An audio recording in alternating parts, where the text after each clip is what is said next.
Hey everyone, welcome back to the podcast. Today, my guest is Ryan Thomas. He's the owner of Cumbria Combat Sports, an MMA coach, and co-founder of Peak Performance Coaching and the Peak Performance podcast. Ryan tells me his 5 essential exercises he would do if he were stranded on a desert island, what makes a good coach, data-driven approaches to sports programming. We also delve into Ryan's journey with combat sports, what it takes to be a fighter. Could anyone be an MMA fighter? Resilience and the risks of traumatic brain injuries, also known as CTE. If you're like me and you geek out on all things training and programming, then you're going to like this one. So I hope you enjoy my conversation with Ryan Thomas. So Ryan, welcome to the podcast. Thanks for having me on, mate. Appreciate it. My pleasure. I thought we'd start by you talking me through sort of your typical week, as I know you're involved in plenty of different things. Yeah, I am at the minute. Yeah, it's a bit crazy. My life's a bit mad. So currently, when I'm at home, when I'm not offshore working, my working week looks like training myself every day, sometimes twice a day. Because obviously when I'm at home, I'm not actually working at home. As far as wind goes. So I'm currently obviously head coach at Cumbria Combat Sports. We've got a solid group of fighters there now. So Monday, Wednesday, Friday, I am there from 7 o'clock at night. And then Tuesday, Thursday, it's like a day where I'll do like one-to-one training with a few of the fighters. I also coach a few athletes one-to-one, like sort of bespoke programming for my strength and conditioning. And then all the other time is pretty much just taken up with peak at the minute, which is growing arms and legs pretty rapidly. So yeah, I'm pretty busy at the minute. And then once that's done, my time at home's done, I'm back to work for 4 weeks. And still continuing to do all my work, but just remotely. So yeah, I'm busy, you could say, at the minute. Nice. So what's the, you said the strength and conditioning stuff, is that part of peak or is that separate? Yeah, so it is part of peak. So it's sort of like it's called the Peak Elite. So basically, we take one-to-one athletes, looking to enhance. It's more of a spoke, tailored towards the individual sort of program as opposed to the sort of group program monthly intakes that we do under the Peak program banner. So it's sort of more tailored and bespoke to the individual for whatever sport or whatever competition you've got coming up or stuff like that. Right. Cool. And what sort of athletes do you tend to coach? Obviously, mixed martial arts, but what else? And so predominantly fighters at the minute. And I've been working closely with Will Stanway, who's had a pretty meteoric rise from amateur football into like the semi-pro ranks. He's a goalkeeper, so I've been working closely with Will. He reached out to me at the end of last year, if I could start working with him. So it's been really good to work with him. It's a sport that I've had to delve into and sort of understand a bit more of the demands of that. So I'm looking to branch out, but again, because my time is limited, I'm sort of only taking on a very few limited one-to-one clients, just because time is a luxury at the minute, and I don't really have that much of it. So I don't want to wear myself too thin. I want to be able to give them the best experience possible, if I'm honest. right, awesome. Is he that plays for Morecambe? Chester now. Chester. He might have been at Morecambe. I don't know. I don't know where that just came into my head. Morecambe for some reason. I must have seen it on someone's story. I think 2 years ago he was playing centre back for Holker Old Boys. Right. And now he's playing Chester. First team goalkeeper has had a ridiculous amount of clean sheets this year. Yeah. And then this year he will be signing professional, so League One or League Two. Rise to be decided in the summer, but yeah, he's had a mad rise, to be honest. Yeah, which has been good to see. That's awesome. I'm glad to be a part of it, to be honest. And like, when you take a look at like conditioning, like how do those How does that programming differ? Like, what are the sort of core principles that tend to change? Because obviously you've got like the meta and then like the micro. Like, how do those things interact? So that's something that's been like a bit of a learning curve for myself. As opposed to Will obviously being a seasoned athlete, so his training has got to change when he's in season than he is out of season. So as opposed to a fighter where we know a set date for a competition coming up, it makes sense for us to be able to plan that program out with like 12 weeks, and I can program the conditioning from there and the strength training. Whereas with Will, we've been sort of managing the load weekly because he's having that much game, so it's managing the load around his games, which are obviously the most important, and to not impact his skill sessions.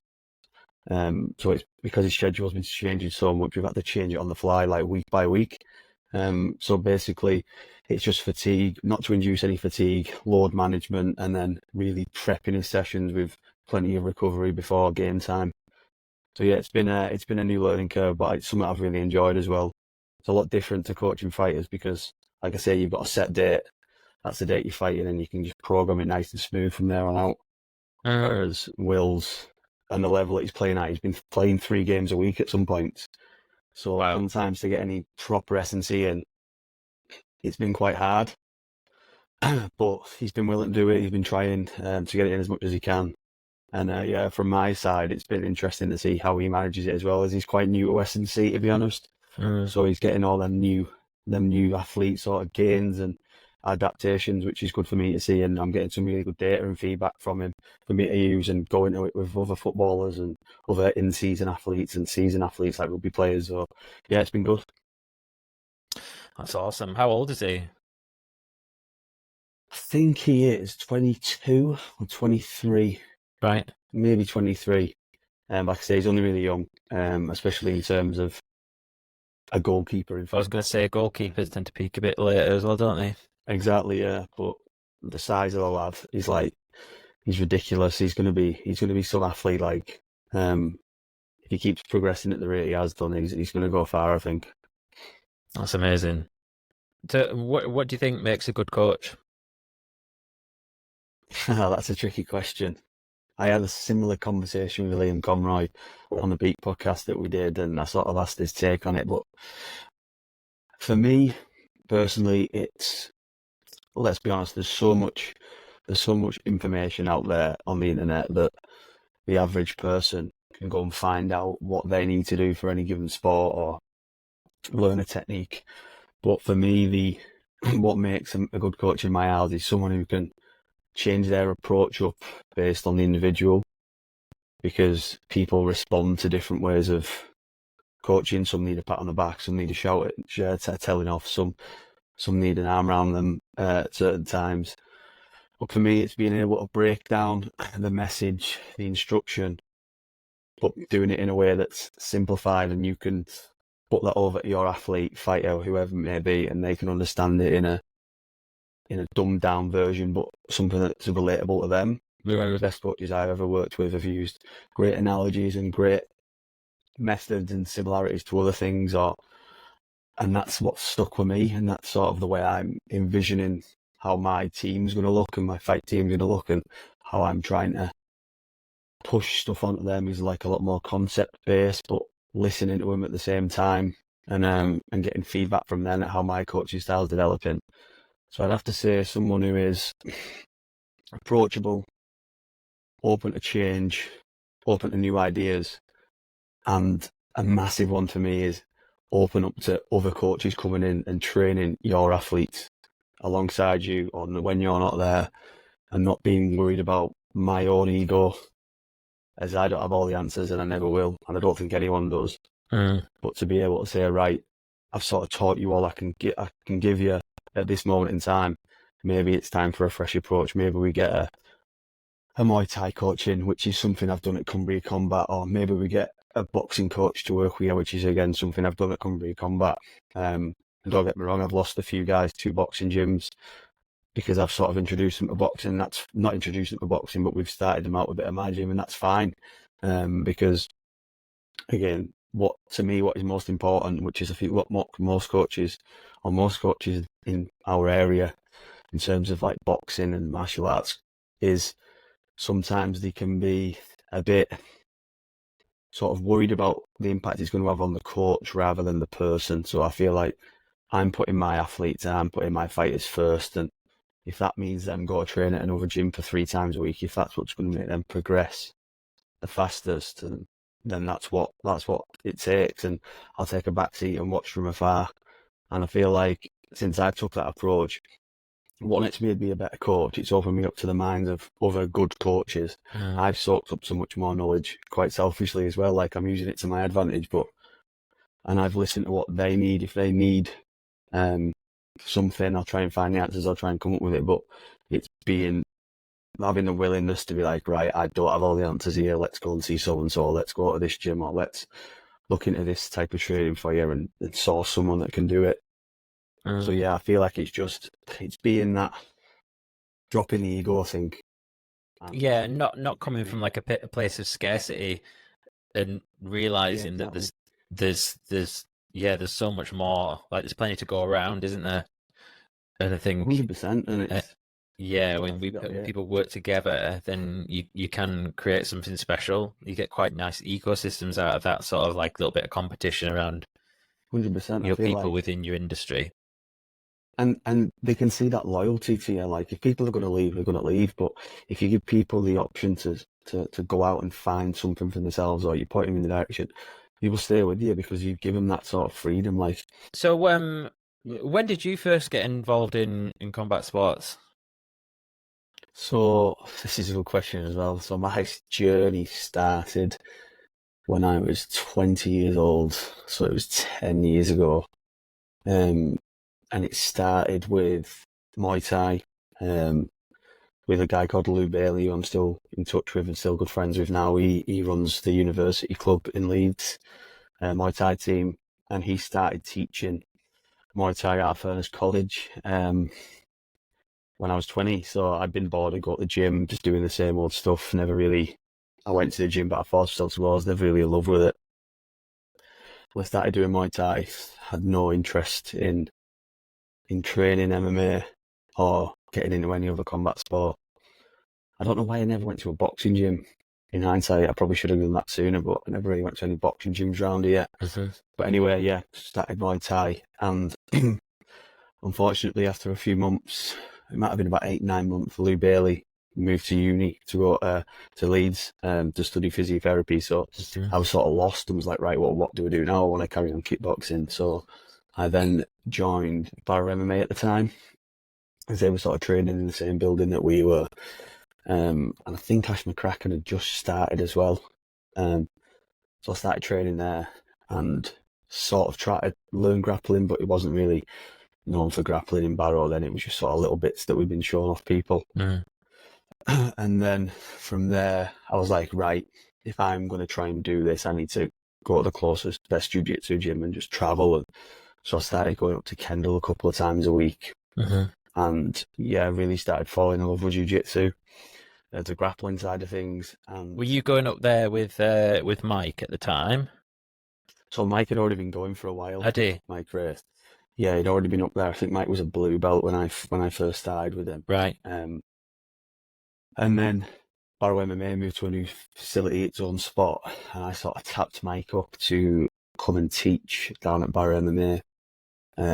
Again, just so we could have that sort of longevity of good training, and like we knew where we were at in Barrow. And he started teaching as a blue belt, believe it or not.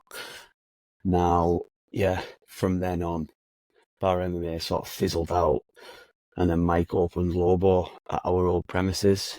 Well, we were still in there at Barrow MMA actually. Oh, right. And he formed Lobo, yeah. So, and then I was just continually training with Mike. Yeah. From then on out, and yeah, I was loving jiu-jitsu. Got good in certain aspects pretty quick.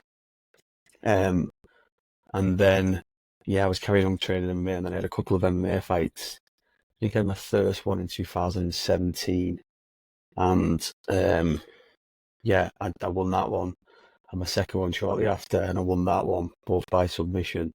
Nice. So that's props to Mike. So, how good of a coach he is, and me sort of picking it up, and I loved it. What sort of subs did you do? Rear naked chokes. All my submissions have been rear naked. Oh no, that's a lie.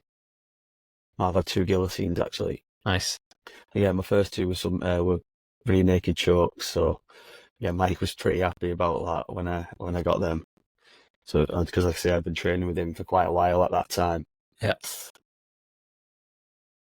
Oh, that's cool. From there, I then went on to Barrow MMA Folded, and then I started training up at Shea Walsh's MMA in Lancaster, travelling there 2-3 times a week. Until then, I become injured, and yeah, a lot of things changed along the way. But that's sort of how I got started and what kick-started the love for combat sports, if I'm honest. What was your injury? So I first did my shoulder, torn it playing rugby when I was about 18. And then from then on, with issues with training with jiu-jitsu and wrestling, I tore my right shoulder, and then my left one again, and then my right one again. So I've been pretty unlucky in that realm, to be honest. Got 2 pretty jacked up shoulders, and I'm only 30, so that's sort of why it took a back seat for me at the minute. Yeah, it's pretty brutal. It's pretty brutal. I've never. The only thing I've ever done is I went down to Lobo for a few months, and Yeah, I actually, I loved it. I was like, oh, I found my thing. Like, where's this been all my life? yeah, And like, because I'd never been in, I'd never done rugby. I've always been like a bit of a soft lad, and yeah, that kind of, like that sort of primal sort of thing that it brings out in you of yeah. like It just does. like another bloke like on top of you and you can't breathe and like, but it's strangely freeing at the same time. Yeah, it is. It's like therapy, I think. Yeah, It is when there's not wrong you've done it. yeah, and it was amazing. And do you know? I think it was the last time I was there. I'd nearly got uh my first submission, and what was it? Was it like a triangle choke? And Okay. it must have been the way I was pulling my leg. Long story short, but I ended up tearing my meniscus. Oh, you're joking. Yeah, and That ain't good. so I was like laid up for a good while, and they decided not to operate, and then it was just a case of just rehabbing, and that's kind of where he ended up. Ended up taking like the strength side more important because I'd done a lot of running and stuff earlier, like in my life, and yeah, so I started building my knee back up, and then ended up meeting Matty Green, going there, and then getting into High Rocks. So Yeah, like I've always kind of got that like jiu-jitsu is like the one that got away. yeah. And it's It's a like, really good sport. yeah, I'm like, can I come back from that? Like knees over toes. Can I do enough knees over toes to go back and do some jiu-jitsu? But I think you probably could.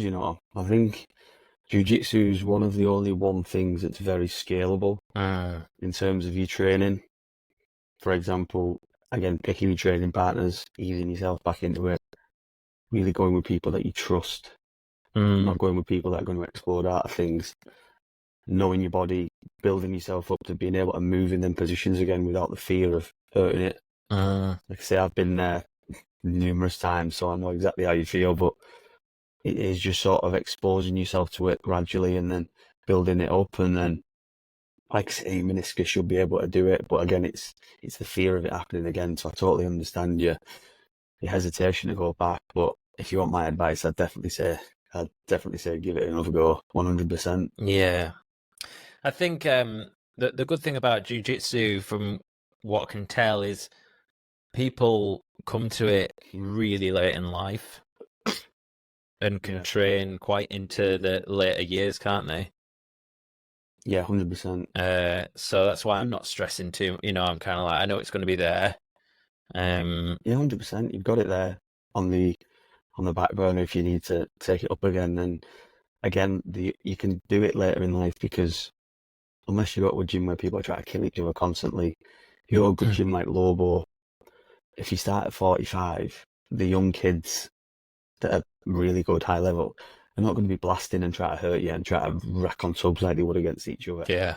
Because you've got good training partners, people look after each other, and I think that's the way it should be, and it's very scalable to how you are as an individual as well. Obviously, it's hard, it's physically exerting, but it's good in a sense that you can sort of, if something's not feeling right and someone's sort of putting a submission on, you just tap early. I know you don't always have that luxury because we explode our movements and you go into scrambles and injuries can happen when you're exploding and moving too quickly, but again, starting off dipping your toe back in is quite scalable, but just pick your training partners. That's all I'd say. Yeah, and interesting enough, I found as well because I did like the intro class.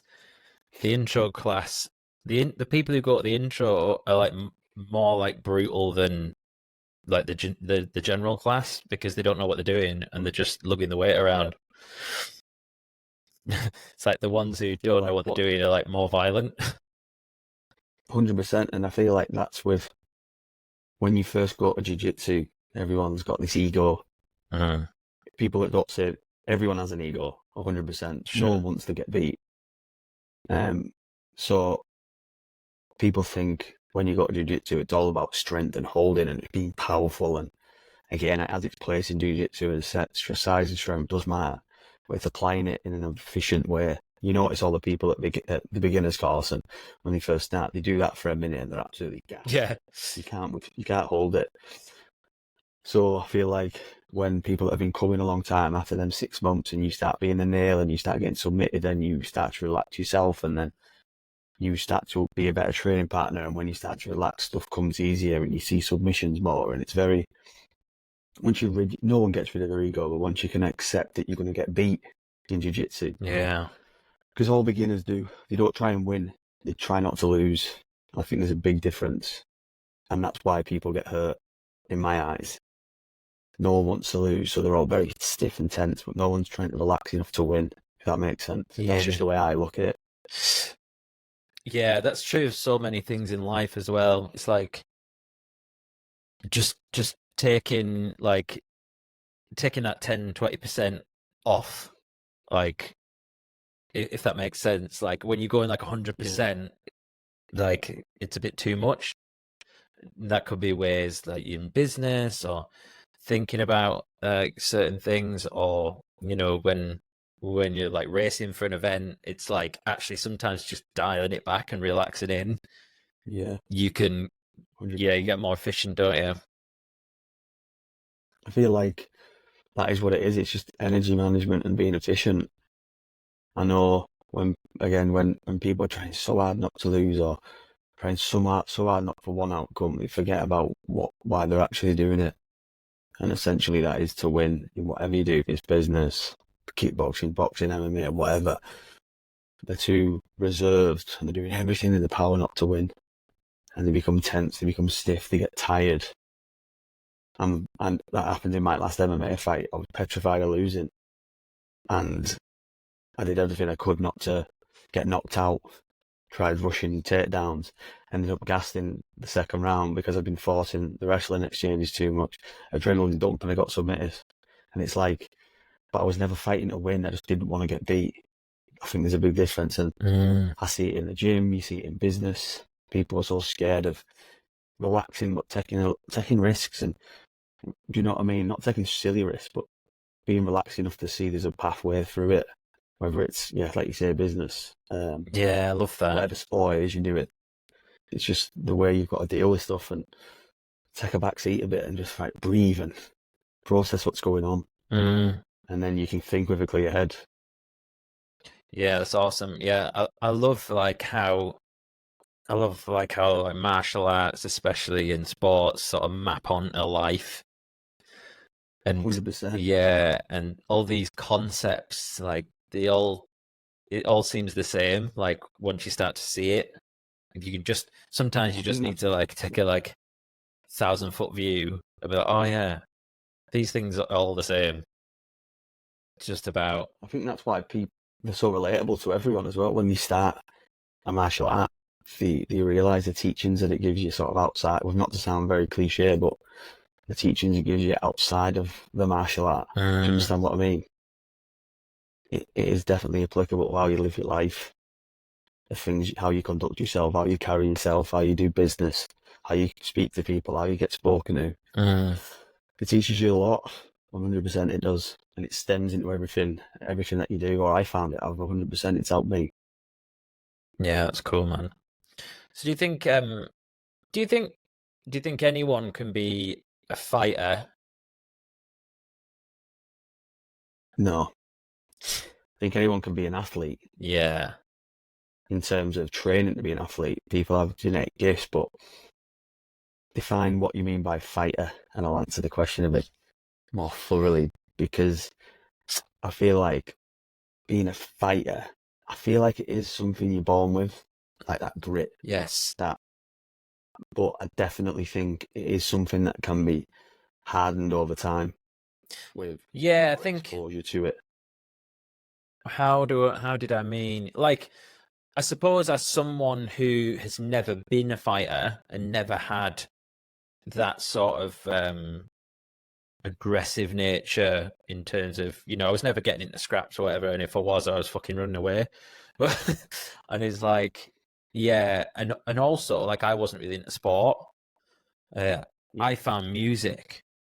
Music became my way of like showing off the girls or expressing my masculinity through like a guitar Yeah. and that happens quite a lot, doesn't it? You have like the sporty ones, then you have the other ones that go off and find like music or something. And so I come to like sport and certainly like hybrid training quite late in life. And Yeah. I've gone, I'm actually quite good at this. Like when, so for the last 7 or 8 months, like I've been like balls to the wall, high rocks, 6 days a week with migraine. And it's been such an amazing period in my life of just been like really leaning into my extremeness, which has that extreme personality has come out in lots of negative ways when I was younger, through, alcohol and things like that. So I don't drink anymore. And so I'm like, oh, I could just like really lean into this, like being healthy and like treat myself like an athlete. And so yeah, a bit of a tangent there, but it was like, so No. I've sort of believed in myself, like, oh fucking hell, so maybe I do have a bit of that, or like maybe I could have been good if I was younger. I certainly, but obviously, and then the combat sport thing, it's like if you've never done it, you're always got that thing in your like, do you think you never know if you're going to be good at it until you try it. Yeah. Until you try it, it's one of them things like everyone needs to get punched in the face once to see how it feels. And when you're doing that in a competitive environment and you realise you're not made of glass, that's when you're like, okay, this is something I could do. Again, I do think I've met some people that have just got that fire in the belly, like Ash McCracken, for example, one of the happiest, smiliest kids you'll ever meet. I know Ash. But he's got this dog in him that, Ash, dear. Yeah, it's got a dog in him, Ash, that he cannot be beat. Yeah, so his sister is my best mate's wife. Ah, great. Do you know Shay? Yes, I know of him. Yeah. Yeah, so anyways, continue. Yeah, Ash is one of them. And don't get me wrong, I feel like you can build that sort of fighter in you. In terms of not when it gets hard and when it gets dark, you've got to quit. And I hold my hands up. I quit when it got hard. In my last fight, I quit. And it fucking haunts me to this day that I quit. And Ash has quit before in fights. People quit all the time. I feel like the more exposed you get to that over time, you definitely become more resilient and you can start to deal with it. It's not something that's a write-off, like you're either a fighter or you're not. I don't think it's that. I don't think everyone could do it. But that's not to say that they're not a fighter in other ways of life. Yeah. Do you know what I mean? Like, I feel like you might not want to get punched in the face because you might not like it. No one likes it really, but there's definitely terms of fighting, in terms of staying ahead, keeping your head above your floor if you've suffered with mental health all your life, or doing a job you fucking hate to put food on the table for your family. To me, that's just as impressive as someone going in a ring and getting knocked the fuck out of and thinking, yeah, I waded through that. Like, yeah, great. But there's like sort of people that really do fight on a daily basis that have got that deep grit inside them that probably would transfer to fighting, if you know what I mean. Yeah. What I'm trying to say, it probably would transfer, but they never get that exposure to it. Because people fight every day, don't they, doing other stuff. So yeah, I think to answer your question, yeah. It's like, I suppose, yeah, thinking about it now, yeah, all the good fighters are a little bit mental. Like Sean Strickland, you know, is a good example, isn't he? Yeah, he's a mad guy. Um, I listened to a good quote about George St. Pierre once, and he's so honest on all of his interviews. And he says he used to hate fighting. He hated it. He hated every minute of fighting. For consensus in mind, probably the best mixed martial artist after John Jones ever. Hated fighting, but he loved being a martial artist. So he did it anyway because it was part of him being a martial artist, but he did not enjoy it. He was a model athlete. And I think there's a difference at the highest level. And he's openly admitted it. He was a fighter. He had grit. We didn't enjoy it. He wasn't a Sean Strickland, if you know what I mean. yeah, He wasn't a Justin Gaethje. yeah, Do you understand what I'm saying? yeah. It's like, it's all about like, yeah, the process, being a technician. It's just like an accessory to what you do. Yeah, and it reminds me a little bit. I know I keep bringing it back to High Rocks, but I did a few competitions, and although it was great, I kind of like, I was like, I think I prefer the training than the events, because it's so much pressure and so much adrenaline, and like, and that's a bit of a buzz. But of course, you know, and I cannot imagine what it must be like coming down from a fight. Certainly, if you've won, because like after High Rocks, like 3-4 days after High Rocks, I'm just like dead. It's like I've been on the sesh. Yeah, 100%. It's exciting, doesn't it? Well, I can imagine I haven't done one, but Yeah, it's insane. And I'm like, and the last time I did one, I thought, oh, I'll be all right, you know, I'll eat well and all the rest of it. Nope, same thing happened. It's just yeah, and I always think about like MMA and boxers, and I think, wow, like that must be amazing, like winning that bout, winning that fight, and then, but imagine the next day, just like, certainly if you went out on the rise as well. come down to grading it from a big high like that. And I can only speak to this very, very small time, the very small scale I did it, and the few times that I did fight. But the nerves I felt, Christ, were horrendous. Yeah.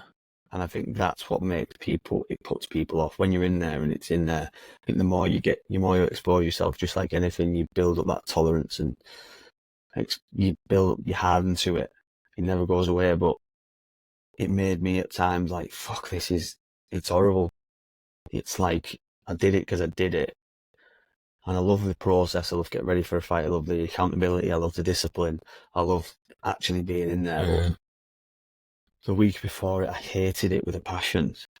I'd still do it again. But I don't understand how like operators at the highest level can go into a fight and perform to their absolute best in front of millions of people on any stage, whether it be in a boxer, UFC fighter, Tiger Woods, do you know what I mean? Michael Jordan, when he needs to, just people like that can just, when they need to, when all eyes are watching them, they can just perform at the best. And that's what I think separates people from doing it. There's people that perform in the gym or on the court or at home when they're working out, but when the lights are on them, they fail. But the best are when they come up and he can perform no matter the situation, and they're the people that I try and like look at and see what makes them like that. But no one knows, I don't think. It's just, is it bred into you? Yeah. Are you born like that? I don't know, but it's impressive to watch. And of course, you see that's like obviously in the last like maybe 10 years or something, like the way you see like footballers has totally changed, and they don't get involved in, because obviously so much of the sports science psychology and that's come on, hasn't it? So they're just like, just the next game. Are you thinking about the league? I think and they're like, nope. Just the next game. Yeah, and that's so true, isn't it? And you can imagine, like, if if you've done any sort of sports yourself or competed at any sort of level, can you imagine being amped up after every game? Like, you just wouldn't be able to do it. It'd be draining so bad. But it either breeds complacency or it breeds panic, I think. And like if I had training for a fight, I'd be like, right, just do this day. If I thought about the next 8 weeks, it was panic setting. Like, fuck, I'm going to train so hard. I've got all this stuff to do. When you watch The Last Dance and Michael Jordan goes on about, like, he treats it game by game because he don't let himself get excited because they get overwhelmed at the thought of winning it, or they panic because they want to win it and the nerves set in and they get anxious. It's like every day, take it as it comes. Every game, take it as it comes, and just focus on that one and then the next one. And it's the same when you practice there. I can imagine it's when you say for high rocks, you've got all this work to do. You've got all these workouts coming up and you think, fucking hell, it's going to be hard. But just, again, micromanage it, just do it day by day. And I reckon that's all the top performers do it. Yeah. Yeah, just little chunks. And obviously that's the benefit of being on a program as well, because you don't have that sort of like neural cost of like try to program yourself and am I doing this right? You know, it's quite nice to outsource that mental cost. Yeah. I think like when I worked for Matty, when I was doing my S&C for the fighting, I'd get my workouts weekly, so I couldn't see 2 or 3 weeks in advance, so I couldn't look. Do you understand what I mean? And I love that. We do it now with people on peak, so we can only show like 3 weeks. And I've been told this by like a mentor that we have, if you give people 12 weeks worth of training when they first start, they're going to shit themselves, scroll right to the 12th week and think, I can't do that. Yeah. So it's something he's told me that I've learned, and it applies to so much stuff. It applies to all sorts. Yeah. Like, you're going to run a marathon, you think, fucking hell, I can't run a marathon. But if you do all the training day by day, over 12 weeks or however long it is you're training for it, it'll come around, you'll do it, you won't feel overwhelmed because you build up that tolerance and volume that you need to do it. But again, it's managing it, and I think I'm guilty of it as well. Like, I really can't. I struggle sometimes. I get too fixated on what the outcome is rather than just doing what's in the moment. It probably has its pros and cons doing it like that, but I can totally relate to you when you say you don't like the competition side of it, and it's just the training that you like. Yeah, there's something about, I mean, don't get me wrong, I do like the competition, but it feels so like as someone who like gets addicted to stuff, I'm wary of those big stimuluses. Do you know what I mean? It's like, Yeah, it's just I like the sort of like just every day, just kind of like that discipline. the grind. Yeah, there's something about like, and obviously it's personality types, isn't it? I think there's something awesome about training, which is like you can control it. It's not like a relationship where there's like so many different variables. You're just like, oh, like if I do that more times and increase the load over time, then I'll get better at it. Right, awesome. Yeah, just keep on, exactly. I say that to my fighters a lot of the time. I was like, especially the amateurs, I'm like, the important bit is you showing up in the gym every week. Like, the whole reason me and Ash do what we do is not because of the fighting. It's because we love the journey that we're on every day, learning new stuff, getting better. Like, the way Ash has transformed as a person over the last 2 years has been unreal to see, because he just thoroughly enjoyed the process. And by doing that, his results have been so much better. Mm. He's won, like, he's lost one fight at semi-pro K1, which he's gone into them, and it was a flash knockout, but his attitude of training, his mindset, when he just stripped back all the pressure of winning and just focused on why he was doing it and treated fighting as just an end goal of something that he gets to do, and training is something that he has to do and he loves it, then he started winning. Yeah. Do you understand what I mean? It's like, it's had a reverse role on it. It's been great because he was so panicky about winning, didn't want to lose. When he sort of ridded himself of that burden, he has now started winning. So I feel like, for me, there's my sort of case study in saying it works, because it's definitely worked for him. Did has Ash lost? Okay, so Ash he had 10 MMA fights and he won 3 and he lost 7. Right. So he was, but to his due, Ash fought the best of the best in UK amateur MMA, and pretty much all of the people he fought have now gone on to be top pros on Cage Warriors or in the UFC. Wow. So Ash never fought anyone shit. He never turned down a fight, and he's got the biggest bollocks of probably anyone I met. But he was probably not ready to fight them people when he did. Right. He wasn't technically there. His training wasn't in the right spot. We would travel. It just wasn't right, but he still did it anyway. And the experience that has given him, now going into pro kickboxing, it's been massive. And now he's just rid himself of that burden. He's a different guy. Do you know what I mean? That's what's cool about like MMA, like compared to boxing, because like it's normal to lose. Whereas like, and I don't know an awful lot about boxing or MMA really, but I do follow it a little bit. But like, yeah, like it was almost like if you've lost, then it meant that you were shit, which is crazy. It is crazy, isn't it? To even think that's a comment that people can make. But I think boxing can learn a lot from MMA in that sense, because there's so many ways to lose in MMA. Do you understand what I mean? There's so many outcomes, and everyone's getting better. It's just a huge, rapidly developing sport, and on losses that you're not written off. So people take more risks, people take fights, and they make exciting fights, whereas people aren't cagey and they avoid people and there's no politics. So yeah. But again, Ash's record when he got beat was he was an amateur. So if you're ever going to go pro MMA, it means nothing anyway. That gets wiped clean. But I don't think he's going to go back down that road. Maybe never say never, but I think he's found his own where he's at the minute. Yeah. Cool. So, what are your thoughts on the whole TBI risk?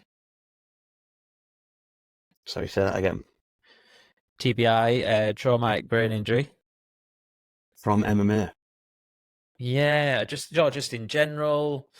You know, like I heard that there's, you know, some people can get tested for a certain gene type, which means you're more likely to, less or more likely to develop a neurological condition. Just wondered if you had any thoughts on that. Yeah, I do, to be honest. And it's something we've adopted in the gym to sort of negate any issues happening. But I feel like you go back to looking at boxing before MMA was around, boxers, when they're in camp, probably spar 2 to 3 times a week. Hard sparring. Hard sparring. Professionals, even amateurs, spar really hard. And they're having some of the best rounds in the gym. They're doing that multiple times a week, multiple times a fight camp, multiple fight camps in their career. Then they've got the fight. And when sort of head guards got proven not to do a great deal apart from stop cuts, it's sort of boxing up a bit and thought, Christ, like this is a massive, and obviously you see like renowned boxers, Muhammad Ali, Freddie Roach, get Parkinson's, and might really be traumatic injuries and issues potentially caused by brain injuries. That then when MMA come along, obviously there was a lot of hard sparring at the start, and a lot of gyms were just relentless, like Shooter Box in Brazil, like they were renowned for being like heavy sparrers. But a lot of MMA gyms I've been in, again, it's because of the smaller gloves. they spar a lot lighter. They sort of take the Muay Thai approach of playful, technical sparring. And I feel like for the sport to carry on and to not get such a bad rep like the NFL did with not protecting their athletes and them getting concussions and CT and all this stuff, that's been sort of more a widely adopted approach because, again, MMA sparring hard, you can get a head kick even with a shin pad on. It'll knock you clean out, and not to mention the amount of breaks and tears your body can get. So just from the simple fact of the amount of injury risk you've got in MMA, they've sort of dialed it right back down. Don't get me wrong, there is a time for hard sparring, but to limit it. And we haven't really seen it in MMA because in regards to MMA and boxing, if you get knocked down in MMA and you're dazed, you get jumped on. If it's a good referee, you'll get stopped within good time. You might land 3 or 4 on the ground. Whereas you look at, let me use an example, Joshua Klitschko. And Klitschko got knocked down, like, I think it was 3 times. I might be wrong, but that would not happen in boxing. Essentially, he got knocked out 3 times. He gets pulled back up, gets a count, and then he's got to go back in. Christ knows what that does to your brain. So I feel like that's why MMA hasn't had the amount of issues with brain injuries yet. But again, it's only in its infancy. So it's definitely something to be monitored, I think, by just controlled sparring, good training partners, good coaches, and managing your training. And you need to fight. But you're talking about sort of the Muay Thai method, and is that like? Am I right in thinking it's literally like tapping them, but really fast? Pretty much, yeah. And they spar and drill. They drill hard. They hit pads really hard. But in Thailand, they fight every week. Potentially, it's their way to make money. It's how they earn a living. So they can't sparring hard in the gym because they're fighting so often. Yeah, so they're getting exposure to the fighting game a lot. But you think, well, they fight that often. Will they not get injured more often? But really, they don't. They have like 300 fights in a career. They start fighting at like 8. Granted, they retire at 30. But it's one of them where they know how to manage it in the gym, and the training partners not try to kill each other. Don't get me wrong, they will spar hard sometimes. They've got to, because it won't be as common as it is in boxing. But I think even now boxing, with all the press around CTE and these traumatic brain injuries, I feel like that's adopting a sort of a smarter approach to it. I think it needs to, because it's just too dangerous, I think. Yeah, for sure. And I mean, it's coming into like football, everything, isn't it? Yeah, because it's so common. It needs to be more awareness around it as well, and it's good that they're highlighting it. So it'd be interesting to see what changes they make, if any, to boxing going forward, or the UFC. Yeah, sure. We connected online because I was interested in your VO2 max stuff. Yes, yeah. Tell me about that. Like, how's that going? What is a sensible approach to integrating something like VO2 max testing into your plan? Yeah. So, it's going good. So, this was actually an idea I had before starting peak for the metabolic testing. I actually pitched this idea to Luke as I was just starting out on my own. I was going to go on my own S&C. I pitched the idea to Luke, and I'm like, yeah, it sounds great. Let's do that. Let's get involved. In the meantime, we got talking more, and Peak was born, and then the program was born, and it sort of got put on the back burner for a bit. But I wanted to offer somewhere in Barrow that really had data-driven programming and data-driven training for athletes. We've got a huge community here of high rocks athletes, rugby players, footballers, cyclists, triathletes, runners. And there's only Kendall, but I think they do limited dates. So I thought, well, we want to bring it to Barrow.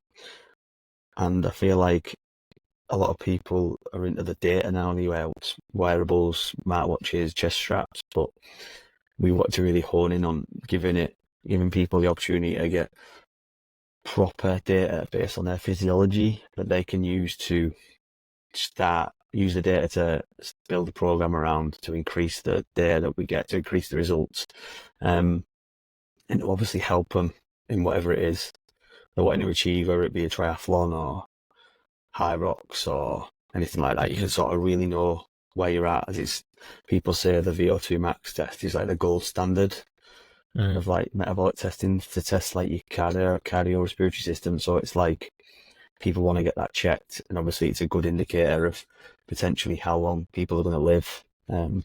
So people want to know it. So we thought, why not bring it as part of Peak? And we were lucky enough to have a really good start when we launched Peak.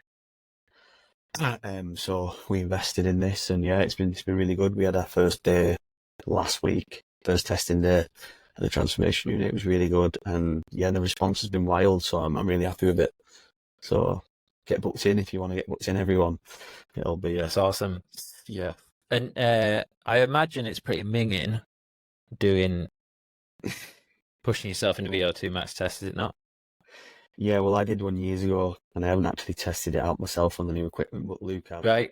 And yeah, you go in the hurt locker like because we're really pushing you to that max, really pushing you to maximum exhaustion. So yeah, that's my next question. So is there a certain amount of time you need to do it, or is it literally just until you get to that so complete exhaustion? we'll obviously monitor your heart rate as well. We're monitoring your heart rate, but we do for like on a treadmill, we do like a ramp test. We'll have like a 5-minute warm up, and we'll go, for example, set the treadmill at 2-degree incline, and then we'll do like a kilometre increase every 2 minutes, and we'll try and get as far up as we can at that ramp until you physically cannot go anymore. And we feel like you're going to slip off a treadmill or you're going to fall off the back. Do you know what I mean? And it's the idea to like keep the running speed cadence, whatever, the same as you in line. Yeah, so we keep the incline at 2 degree for the whole test, and then we just up the kilometre speed every 1 kilometre every 2 minutes. Right. Just a simple ramp test. And then if you were to do it on a bike or a watt bike, we can go off watts and see your power and see and do it that way. And when you can't sustain that pace and your heart rate's like really maxed, then that's when you've reached your VO2 max. So that's the result that you get. It's how much oxygen your body can utilize per minute per milliliter per minute per kilogram of body weight. So that's the data you're given, as well as all your personalized heart rate training zones, which is something that people really want to know based on them as an individual, so they can again properly train the zone 2, the aerobic, train anaerobically, and it all just ties in, and it's really good data to have. How much does that tend to vary from, like, because I got a Whoop, and I don't normally use that for my zone 2 training. From what you've seen, have you seen like much difference in those different zones? Yeah, well, I feel like everyone classes it as zone 2. I mean, we do as well in the program, because that's what some people talk about it, but you're really trying to look at your VT1 and your VT2 threshold. So your ventricular threshold 1, ventricular threshold 2. So your VT1 is your aerobic threshold. Anything below that is essentially zone 2. A good metric we use when you don't do a test is you do like 180 minus your age. And that number that comes out, so mine would be 150, and you don't let your heart rate get above 150 for argument's sake. And that's sort of a very rough, vague way to work it out. I've seen a big difference in the heart rate zones from when we've done it that your Apple Watch calculates. Again, mine comes up zone 3 on my watch when I'm actually running zone 2 per se. What people call zone 2. Do you understand what I mean? Yeah. As aerobic training, I feel like they get muddled up quite a bit, but it's just the way, because people's zone 2 my zone 2 might be 120 on my watch, so like 130, but I run a bit faster than that. I'll probably run 145, and then on my watch it's sure that when I'm doing a 10k, it'll show you've been in zone 3 for 45 minutes, and people that don't understand it will be like, shit, I need to go a bit slower. But essentially you don't have to, because what we're trying to work is that aerobic endurance, so we're not going over that threshold. Yeah, I think if you like use those things as like with a pinch of salt, and I think I love the data, so I use them. I use it a lot. I'm always looking at my heart rate zones. I always know that it might be a little bit out, but then sometimes it's really interesting because I'm like, sometimes I cannot get anywhere near zone two, and it's like really ramped up, and then usually it's because it's like a couple of days before a comp, or I'm feeling fatigued, or something's not quite right, and I find that side of it really interesting. Because Yeah, had you not had the wearable, you probably wouldn't have noticed that. But obviously, your body's in like a bit of, like stress response because it yeah, knows it's anticipating, or um, yeah, it's in some form of like, I don't know, fight or flight. yeah, yeah. I get that. I feel like they are great to use, or wearables. Like I say, I use one. I've got the Apple Watch. Mm, Not the greatest for tracking heart rate, but as a good tool to use, I sort of use it. Um, and it's sort of somewhere near, but again, it's nowhere near as detailed as what a proper test based on sure. your, like, you know what I mean, physiology and breathing can give you. Mm, nice one. Cool. So I've got this little thing that that I've done with other trainers, Okay. and I called it Desert Island Slip Discs. I don't suppose you've ever heard of something called Desert Island discs. Never. No, what's that? So Desert Island disc is a thing on it's been going for years on Radio 4, and Okay. they interview people, and they go through 10 they've got to imagine they're on a desert island, and they've got to save 10 discs from the waves. So it's through like a music Okay. lens, like which tracks would you save? However, mine's slightly different. So it's if you're on a desert island, which 5 exercises would you keep in order to give you the most functional strength, and guarding against something like a back injury? A back injury. Well, it's only because I call it slip discs, but yeah, it's literally just functional strength. So any 5 exercises, yeah, don't have to. 5 exercises for core strength, just to, like, if you're going to live the longest on that desert island, there's no chicks there, so you're not doing bicep curls with a fucking palm tree log. Nah. Right. Okay. So I mean, I can use weights though. If say there's weights there, yeah, or just body weight. Yeah, no, I'll give you weights. I tell you what, Okay. I'll give you a couple of kettlebells. Perfect. Right. So, or you could find like a big log that looks like a kettlebell. Yeah. So these aren't in order. Mm-hmm. Definitely loaded carries, 100%. Loaded what? Sorry. Loaded carries, farmers Yep. carries, Yep. Zercher carries, front rack carries with the kettlebells, Yep. 100%. So good for your core.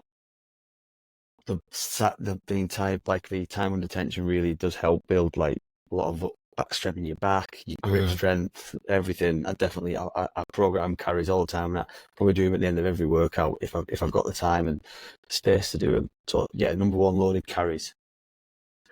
Number two would be probably I'd do a squat variation. So yeah, I'd be doing goblet squats. Uh-huh. Um, So goblet squat, Goblet squats. Yeah, and I suppose, see that, like, that front position, that rack, or like holding it in front of you. There's something about it. It's almost like it's like compromise because it's like feels like someone's hugging onto your lungs. yeah. Again, it's all your rib cage is all rolled in, and I use a lot of front stuff because I do not have the shoulder mobility to do any back squats or out. So a lot of my squatting is front. Well, all of it's front loaded really, unless you use a safety bar. Um. So yeah, goblet squats definitely. Then I would probably say I'd have if I was on a desert island, then in case that something fell on me, I'd do kettlebell floor presses. Kettlebell Press. floor press. Floor press. Press. Yeah. And then So would that be a bit like a bottoms up? no, just literally rack press. Oh yeah. Elbows in. Probably glute bridge floor press. I'd do with them. And then fourth, just because these are my favourite exercise, bar none. I do a gorilla row with kettlebells or lump of wood, whatever it would be. Yeah. So alternating kettlebell row from a hinge position. And then top ones, this is definitely number one, the kettlebell swing. Without a doubt, number one. I do kettlebell swings for the rest of my life, 100%. Yeah, I'd be quite happy just with swings, to be honest, but I like swings just because you can train them with max intent, max power. You can slow them down. You can really, it's a full body movement, really. I think it's great for your core, back, legs. Yeah, so it's kettlebell number one. I think that's everything, isn't it? That's fine. Yeah. So we've got loaded carries, we've got goblet squat, we've got glute bridge, kettlebell floor press, gorilla row, kettlebell swing. Yeah. You could make a little complex up with them as well. So if someone has, but I could see if that many exercises. Think how many different workouts I could create with that. Yeah. I think that's a good choice. And on your carries, do you just like go slow with them, or do you like mix it up? Like some weeks do, run a bit faster with them. Some weeks like go slow. I suppose that's the beauty, is you can do. Yeah, it depends on what session I'm training. So if I'm doing like an upper body strength hypertrophy session, I'll go as slow as possible, really tight posture. But if I'm doing like an AMRAP or high rock session, I'll run as fast as I can with them. I do like the idea of running my weight though. I think I don't know. Yeah. It's a pretty good skill that we probably don't do enough of. That probably people before us ran with a lot more weight than that for days on end. So I do. Hey, I'm pretty good at the farmers carries, Oh yeah. Yeah, I come 11th at Manchester overall in the farmers carries. What did that 24s or 32s? Did you do pro? Or? That was 24s. I did pro at Glasgow, but yeah, I'd been training pro, which helped. Okay. But yeah, I mean, trust me to be the best at the one thing, which is like you get the least benefit from. You're like, it's not that long, anyways. But yeah, fuck it, I'll take that. Sprint with it, weren't you? Yeah, I'll take that again. I feel like any carry is just like it's great for you, especially like grip strength and that as well. That people don't really think about. Yeah, it's awesome. It's like a metric as well, isn't it? When you're holding it. Yeah. You're not. But yeah, and then I like when you're slowing them down as well. I feel like when I started doing them, I did put a lot when I was trying to build a little bit of muscle. They definitely helped in that side of things. You're really just slowing everything down and posture. I feel like they're great. But yeah, I'm doing high rocks in. When am I doing it? October in Madrid. So nice. I'm hoping that the amount of kettlebell carries that I've done over the years will help me. Do you know what I mean? Yeah, I'm sure. Oh, that's awesome. Are you doing solo or? No, we're doing doubles. Just for the first, we're just going. There's like 4 of us going, and then my missus and her sister are going. They're doing their doubles as well. So just to sort of ease into it. But I've been enjoying training to the double. It's been good, really good fun. I've done a few simulators and like run throughs of the full thing, and I've proper enjoyed it. I do. I think I know why everyone buzzes off high rocks. Like I feel like the format's good. Yeah, it's cool, mate. What here's a question for you. It's just coming in my head. So when you're doing sled push, have you noticed there's a bit of a trend to like the way you push it? So rather than like Pushing it like that, having your arms down, wrapped around the back. Exactly, yeah. So it's obviously less load, less on your shoulders, isn't it? Yeah. Now, I know that's because I've tested it. It's definitely a more efficient way to push the sled. But from a functional fitness perspective, do you think you're losing something by pushing it that way rather than in a more traditional sort of holding onto it at the top and using your shoulders as well? In terms of like an everyday sense, yes, because if something, I'm just thinking, if something falls on top of me, Mm. if I've got to move something, I'm going to use my hands out. Yeah. Not everything you can grip and use your forearm as like a lever. Yeah. So 100%, I feel like as a functional side, definitely it's more beneficial to really drive with your arms because that's how you would push anything normally, isn't it? Yeah, it's just a bit of a hack, isn't it? So I was thinking, because I'm like off season at the moment, I might start switching it up with different sled pushes, just sort of changing the way I'm holding it. It can't harm, can it? Yeah. No, yeah, just to, getting those little tweaks and yeah, making sure, because I've been so specific on high rocks for such a long time, I'm trying to like round myself out again. Yeah, it's good because what you're doing, you try to move that sled as quickly as possible. Mm. You're not trying you're doing it just to move it as quickly as possible for that race. Mm. Whereas when you strip it, what Irox is back and you strip all the exercises down to what they actually made for when being bundled in the race, then you start thinking what that exercise is designed to target and improve. Yeah. So I definitely think that is more of a functional grip in terms of what you would be able to use it for. Like if I'm pushing a car, I'm not going to push a car like that, am I? I'm not push it like that. So yeah, I totally get your point on that. I'm with you on that one. Do you know, just after I'd started training high rocks, I think I was, fair bit into my plans. I was getting pretty good at the sled push and stuff, and I had a situation where a car broke down and I had to push it, and it was like, fucking yes, my time has arrived. I was like, No. it was mad. It was like, oh yeah, it's the sled push. And yeah, it was buzzing. Yeah. So yeah, that would lapse quite nicely onto real life. Yeah, definitely. It is good because I feel like that's why functional fitness, if that's the term everyone wants to use at the minute and what's functional and what's not, is I know sometimes like machines do get a bit of a bashing that they're not functional because they could be functional in other ways, whether you try to build, do you know what I mean? You try to build more muscle, so you're a lot more resistant to injury and all this sort of stuff. But training all the time, sat down in a chair, do you understand what I mean? With a pad to push off. Yeah. There's a lot more times in life that you're going to be on your feet. You need to be strong. Do you know what I mean?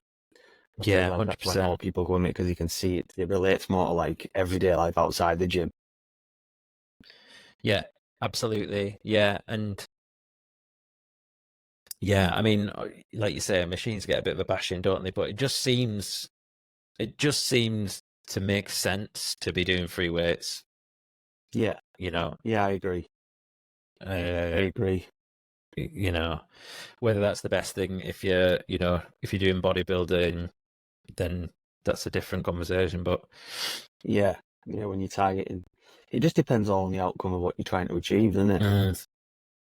Yeah, I had like this realization. I think it was last night actually, and I was, because I've been off season, I've been a bit of a funk with myself because I'm like, oh, I've lost loads of muscle.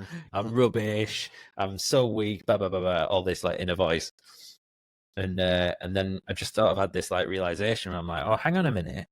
To be a good athlete, and like you wanting to train all those little tweaks, like all those little core elements and to be able to hit all them areas, like you're probably not going to see that much hypertrophy, are you?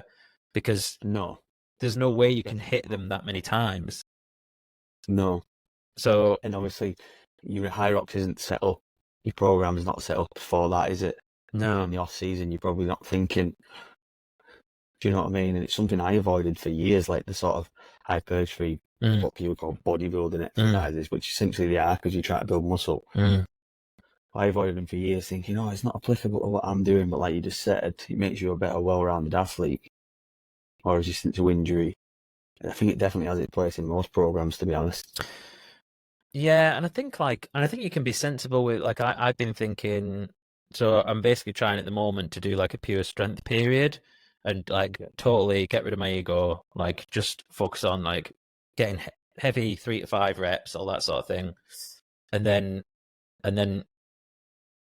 I can have a little hypertrophy phase, maybe an 8 week one or something, but like just mixing it up and also not forgetting to do all like the core stuff and the functional. Yeah, Like last I night. like doing sometimes.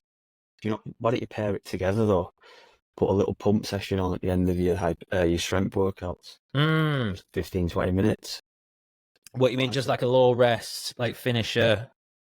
Yeah, just target an exercise per muscle group and just go to failure on them. Mm. Minimal rest, 30 seconds rest if that between sets, high reps, 12, 15, and just blast it.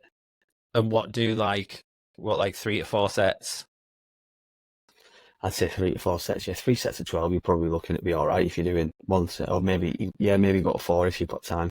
Don't want to put too much time on your end of your strength work, but definitely think it'd be beneficial, or designate one day as like a pump day, if you will, or Yeah, hypertrophy day, as like at the end of like on a Friday, yeah, like an accessory day if you've got a big run on a Saturday. That's how we do peak at the minute. We have an right. accessory day on a Friday, and it's just good to get that. Do you know what I mean? Some people love it. Well, I do now. I've started doing it more. I really enjoy it. It's a bit of a break from all the other stuff. Yeah, I think yeah, yeah, and it's like the feeling, yeah, like you say, it's that pump, isn't it? The feeling you get off, Yeah. just smashing that in at the end, and that's always kind of like I kind of used to do that, but sometimes I feel like I end up spending too much time on one exercise, so I'm kind of, but yeah, Yeah. it's no, it's an interesting, I feel like as yeah, well if you do it, interesting idea. if you do, say you do, how many strength sessions do you do a week at the minute? Bad time. I'm aiming to You do do 3 to 4, probably. Just say 3 days, right? Yeah. Three sessions. Put in a full body hypertrophy, or even if you just do upper one day, lower the other day, you will probably want 2 upper bodies a week. Uh-huh. Or maybe you can do it full body at the end of the session, depending on the time. And then just hit one body part for 3 sets of 12 reps. But really choose a way it's going to be challenging, but that you can still get through all the reps. 30 seconds rest. Do that 3 times a week. You're still getting enough volume as if you were doing every body part once a week. Do you understand what I mean? Right. So what you're saying is, so do all the regular strength stuff, and then smash a lot of hypertrophy shoulders one week, Yeah. and then switch up to chest. No. Do it. Do one exercise per body part at the end of each session. Oh, okay. One chest exercise, one shoulder exercise, one back exercise, and then one either a hinge or a squat, or you can change up day by day for that. That's what I would do. And even if it takes half an hour, just blast through it pretty quick. Again, hypertrophy, minimal rest. That way as well. Say if you did a hypertrophy block and you're doing, say you do a legs hypertrophy session on a Wednesday, you're going to be absolutely spent walking around the house, Yeah. do anywhere on a Thursday, Friday. But if you do it like that, as like a full body session, you're still getting the similar amount of volume in per week. Yeah. But you're doing it over separate days, so you're not actually nailing that muscle group on one day, all on one day. Yeah. That's how I do my training at the minute. I don't do muscle groups and You do total body. I stay away from it. Yeah. Just probably 2 exercises per muscle group. Go as hard as I can, go to failure, and then do it again. I have a day off, and then I'll do it again. I'll do my strength work or my S&C or whatever in the next day, and then go back. Or I'll structure it on the end of a strength workout, or just play around with it, see what works well for me. But it gives me a mix up in training as well, and I can think, right, I've got a little pump finisher at the end of the year, or I like to mix it up. But it's not a bad way to do it, I don't think. So maybe try giving something like that a try. Yeah, no, that's cool. No, I appreciate that. It's I need to My focus is there. So basically, March has been like all podcast. So Okay. I did Glasgow Pro, and then it was like, right, I really need to like hammer the podcast stuff. But yeah, it's just keeping my hand in when I'm not like on plan and Yeah, making sure I'm that's keeping it. up with stuff. Quite hard, isn't it, though? But Yeah, you're keeping that focus. But yeah, just being okay with it, like being like, I know that my training's going to go a little bit downhill, and that's fine because I've planned it. But interesting, like I did a little. I've got like this little, so I've got a wall ball at home. It's like a 12 kilo, and I was doing it when I was trying to get myself ready for pro, and just in the morning, because I don't at the moment. I've not been training in the morning, but training in the evening. But in the morning, just to, like get the blood pumping, I've been doing basically like 100 wall balls, yeah, in I can't remember. I think it works out like 8-9 minutes, something like that. But the idea is I've got this timer and I reduce the rest, then I add some reps, reduce the rest, and yeah, I'd sort of increased it over time. And this morning oh, like I really wanted to, because I had a podcast earlier on. I wanted to just get my blood going a yeah. bit. So I was like, right, fuck it, I'll have a go at that. And I haven't touched it for like, what, like 5 weeks or something. And I was like, I'm not going to be able to do it, but I'll try it with what I was doing just before Glasgow, and I did it. And I was like, oh Did you? yeah, and I was like, fucking hell, Don't lose as much as you think, do you? yeah. And I was like, right, it's there. um, so it's interesting. I think it's good to have those little conditioning drills, like have them lit, like just remember what you did, isn't it? Yeah, Just to test yourself every now and then. So if you are feeling a bit like shit, so many times it's all in your head, isn't it? yeah, definitely. You've done it before. You've done it once. You can do it again. Your body will let you do it again. You've got to push through it. You might not do it as quick. You might not do it as efficient. You might fall, might be a bit off, but you get it done. Yeah, And you'll be surprised how even if you have still been training, you would have lost a great deal if you've still been in the gym. Even if it's quite sporadic and it's quite a lot less volume, you'll still keep quite a lot of what you built. yeah. I think what really hit me though was after Glasgow, I got really ill. So I got like a really bad man flu, and then ended up with like like a really bad gastro flu. So Yeah. so like I was wiped out for 2 weeks. So I couldn't have had a worse start to the off season in terms of like losing a lot of mass. Training you were doing. What's that, mate? Yeah. I bet I'd be surprised if it wasn't to do with like how much you were Oh, training. 100%. I mean, really pushing your body that much, and then you get somewhere and you're just going to be wiped out. Yeah. 100%. Yeah. Like I hadn't been ill for a very long time. And yeah, obviously I just pushed myself, and I was a bit stupid really, but to be honest, I couldn't really afford to stay over and stuff. It was in Glasgow, and I convinced Tom Goddard to come with me. So We lit on there, yeah. yeah, so we literally drove up on the day. I drove, performed at like 9 o'clock at night, then drove all the way home. So I got home at like 4 o'clock in the morning, then couldn't sleep. Following day was my birthday, and then it was like going out for meals and stuff, and then like Monday rolls around, I'm like ill as fuck. Yeah, that's not good. Yeah. Totally hit you like a brick wall in there. Yeah. Tell me about the Peak Performance podcast. Yeah, so again, peak. I've started doing podcasts. God, I did a few, dipping toe in doing like an MMA one with a couple of mates again, just something to do. And then when we launched Peak, I was like, right, I've got a good idea here that I just want to get local people on from the area and just talk about whatever, everything in terms of fitness, mindset. So we did the first, how many have I done now? I've done two now.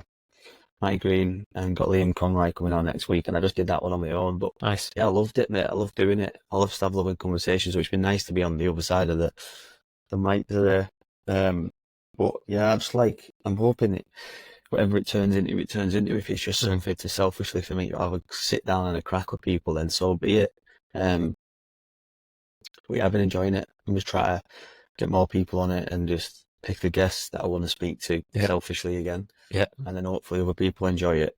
Mainly to just inspire people to just do something and just give people sort of access to some information from people in the area that have been there and done it. Yeah, that's cool. Yeah, it's such a positive like pursuit, I think, you know, um, just having conversations and publishing them for the world to listen to and whatever. And sometimes I think to myself, I'm like, does anyone really want to listen to me like rabbiting on? But They do. People will. yeah, like I've gotten so much out of being a consumer of podcasts over the last few years. Um, yeah, it was just a natural thing for me to want to start doing it. Start doing. You're smashing it, mate. Good effort. Yeah, I appreciate that. So like, what's next? I know like you've got a lot going on at the moment. Where do you see sort of the next 12 months or so panning out for you? Question. So, my personal goals. I haven't really told many people this, but I'm looking to fight probably the end of the year. Kickboxing or boxing it'll be, and then maybe progress to MMA next year. See how we go. Nice. In terms of business, so I'm still working offshore. I'm currently on a vessel. Finished my shift earlier. I'm still away doing that, but I'm hoping the end goal is to just jack this in and do Peak and Cumbria Combat Sports full time. I don't think it'll be 12 months, but the next 12 months will be definitely be spent building the brands. The ideas I've got for Peak, Christ, I've got all sorts in round in my head going on there what I do, and I'll do them. I'll definitely do them. Don't think it'll be in 12 months, but what I would like to do in 12 months, in the next 12 months, is grow Peak to where we're the best strength and conditioning functional fitness program in the area for sure in Cumbria, and then go out and sort of build a good community and build a good group of people that are on the same sort of path and mission as us. And yeah, just keep developing, host more classes at Transformation Unit. Just impact as many people as we can, and then get more of a hands-on role coaching the classes and more Peak members. And in regards to CCS, probably get the fight team as active as they can. Got a couple of beginners courses run in the next couple of months, so that'll be good for people to start out if they want to try that. We've got one starting in May, and then yeah, just keep plodding along, mate. I've since I left my full-time job at Orsted, April/May of 2000 of last year, I've just took a few big risks and they've all paid off. And I feel like now there's like a lot of traction coming for the stuff that we're doing. And I'm just going to keep running for it, mate. I've got all sorts I want to do and don't want to stop now. It's giving me a bit of a kick up the ass to, at 30, be like, right, how do I want the rest of my life to look like? And yeah, it's definitely just being involved with fitness and martial arts for the rest of my life. And that's what I want to do. So in the next 12 months are going to be massive and pivotal as to where this business and brand goes next. But I've got options to do all sorts, and I feel like the ideas me and Luke have got, there's going to be some good stuff coming, I think. Yeah, that's so cool, man. Like this is, I love the sort of like the fitness industry and that or fitness community, and because like everyone's just like fucking getting after it. Yeah, it's cool to see, especially in our area. It's buzzing. Yeah, there's a lot going on. And you find that quite often the people who are also into fitness are also interested in business and self-improvement and stuff like that. So there is like a nice little ecosystem, to like for an area which can be fucking depressing at times. So it's nice. I totally get it. Yeah, It's nice. It's nice to have some. It's people. Sorry, Karen. Have you got do you have a family or out or? No, so I've got a girlfriend. Yeah. But I've not got no kids yet. I've got a good family around me, but nothing like no dependents yet. Which is why I'm sort of being as selfish as I can at the minute, and I mean that in a nice possible. Yeah, fuck yeah. I'm just hell bent on what I want to do, and I've sort of always been like that. Yeah, that's like I've been like single for like coming up 3 years now, and at times it can get a bit like, oh, fucking hell, I should really I could do with meeting someone, or if I get like a little low point, I might start feeling a bit fucking lonely in that. But then it doesn't last long, because then I'm like, hold on a minute, like life's really fucking good. Like I've got all these things that I'm on with, and like, yeah, I'm in no fucking rush. Lost you there, mate. Sorry. No, you're all right. I was, yeah, I was just saying, like, you just got to make the most of it, you know. Not having kids and stuff, because it'll come at some point. And 100%. yeah, until then, it's just such a cool time to, a lot of people are like, oh yeah, everything's like depressing, and there's a lot of shit going on in the world and that, but I don't focus on that. And it's like AI is a great example of this. I don't know if you use much AI or anything like that, but A few bits, yeah. yeah, it's a great example of like how you can view the world. Like, do you look at it as through fear? Like, oh, AI is going to take over, it's going to do this. Or do you look at it and go, AI is fucking amazing. Like, this could really help people. This could really help me have a better life. Yeah, definitely.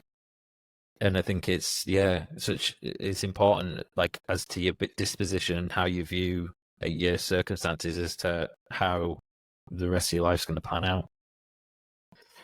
Like you touched on there, though, with like people where we from being depressed and everything's doom and gloom. It's what's going on around the world, and if you don't, all that stuff's going to happen anyway. Mm-hmm. Barra's going to be depressing for as long as we all say it's depressing. It's not going to change until people stop getting out the mind frame of it being depressing and do something to try and change it for the better.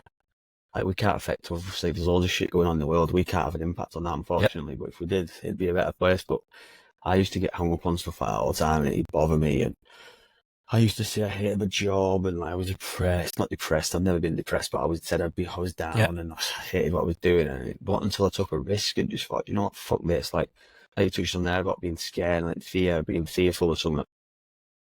I was fearful of growing old, doing a job that I hated, and being miserable for the rest of my life. And I would be saying Barrow's depressed.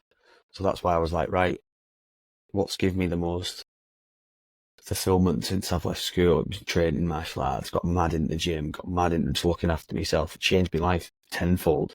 Yeah. So I'm like, well, I'm going to try and build something positive for Barrow, for people, and they might start thinking the same. And it's until they start doing something like that, the whole life changes. Like you say, like you saying then about being single, you don't need to rely on someone else if you're doing what's right to make you happy. Yeah. Just know what I mean? Yeah. That stuff will come. It's like a construct that people make up that you've got to have all this together, and definitely not. But you give people the tools to like make their life better, then the other avenues of life get better. They might be more productive in the job. They might fucking leave the job like I did to chase and figure out what they want to do. The amount of people that get into fitness and end up working in fitness, Christ, the conversion rate must be massive. Yeah. Because, do you know what I mean? It must be huge.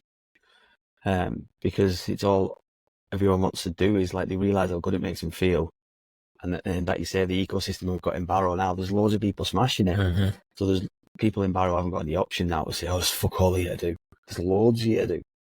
Just how much do you want to do it? Yeah.